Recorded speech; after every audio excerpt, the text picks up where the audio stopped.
So I've undergone some plastic surgery for the Thanksgiving holiday. Hope you guys like it. Anyway, it's going to be a short week here at Central, so enjoy it while it lasts. This is the last break before Christmas. In the meantime, let's get the newscast started. Hey, in this newscast we got a little information on Barack Obama, a major oil spill that happened in California, and more buildings blowing up. Stay tuned. You know anybody at Junction? Well, it's already a little too late to get Mom to excuse you so you can hang out with your Junction friends, because today, or all week for that matter, due to a water line that broke yesterday, the school has been flooded with water, and power was knocked out as well. Crews have been working on the problem, but get this, it's still going to be closed all week long. Well, last week I brought you a little info on Arizona Republican Senator John McCain, so this week it's time to focus on Illinois Democrat Barack Obama. He's been a senator in the Illinois State Senate for 8 years and only the third African American to be elected to the United States Senate since Reconstruction. He was born August 4th, 1961 in Hawaii and grew up there with his Kenyan father and mother from Kansas. He graduated from Harvard with a degree in law in 1991 and shortly after that married his wife and has 2 kids.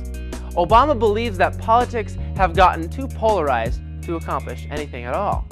We have to change our politics and come together around our common interests and concerns as Americans. This won't happen by itself. A change in our politics can only come from you, from people across our country who believe there's a better way and are willing to work for it. He's a big supporter of universal health care and ending the Iraq War. Well, unless you've been living under a rock since 2003, you already know about the Iraq War, and it's one of the things Obama wants to end. Since its start, the Iraq War began with a search for WMDs, but since none were found, Republicans have turned it into a mission of liberating the Iraqis from Saddam Hussein. But things have gone way south in this. Iraq is involved in a civil war, over 3,800 troops have died, and over 100,000 civilians have been killed. It's turned into a major item for any Democrat to go against, and Obama has joined that bandwagon. The other big issue the Democrats support is universal health care. This is where all citizens pay into a system that they can use at any time. The good side? Well, if you don't have a lot of money, you'll obviously be able to get health care for free, and all citizens are eligible. The downside? Well, somebody has to pay for it, and that means money out of your paycheck to pay for someone else's medical bills. Well, each candidate has a slightly different way about how to pay for it, but it has to come from your paycheck in some sort of fashion. Well, next week I'll have some feedback from Central students and teachers with opinions on healthcare in Iraq.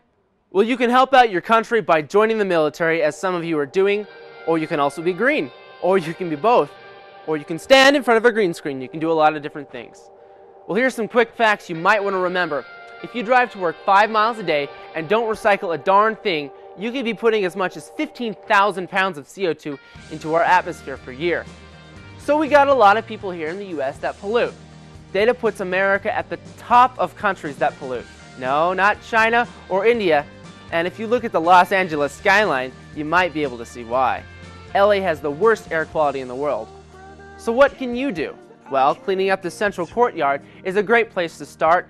But beyond that, recycle your old cell phones, because each year 100,000 of these cell phones go bye-bye without even recycling.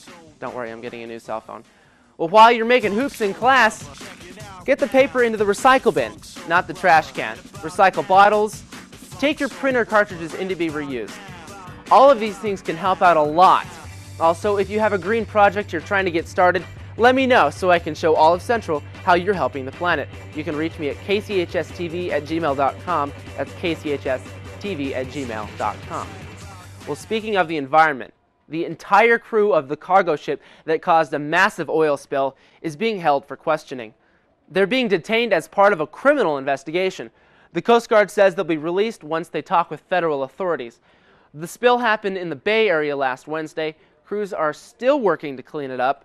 Well, on Sunday, hundreds of volunteers used bags and gloves to clean the oil from wildlife, sand, and vegetation. A team from the National Transportation Safety Board is now looking at the scene, looking into the cause of the crash. The cargo ship slammed into the Bay Bridge. The ship leaked about 58,000 gallons of heavy fuel, leading to the area's worst oil spill in nearly 20 years. Well, relief supplies began to arrive Saturday in some areas of Bangladesh that were devastated by last week's cyclone. The storm is blamed for nearly 2,300 deaths, and the figure is expected to rise. The cyclone flattened thousands of homes and left millions without power. At least 250,000 cattle and poultry were killed and more than 77,000 acres of land destroyed. This was the deadliest storm to hit Bangladesh in more than a decade. Well, on your left, the Sheraton Bal-Harbor Hotel in Miami, and on the right, historic Frontier Hotel in Las Vegas. Now, they're both dust. The Frontier Hotel was the very first theme-style resort in Las Vegas and was home to many of Elvis's concerts. The Bal-Harbor Hotel in Miami was famous for being a haven for the rich and famous. And what's being built on them? What else? Luxury condos and a bigger luxury hotel. How nice. Well, it's time for me to get out of here, so have a good, short week. Eat a lot of turkey, or tofurkey, if you're vegetarian, and have a great Thanksgiving break. I'll be back here next week with more news for you. Until then, take it easy.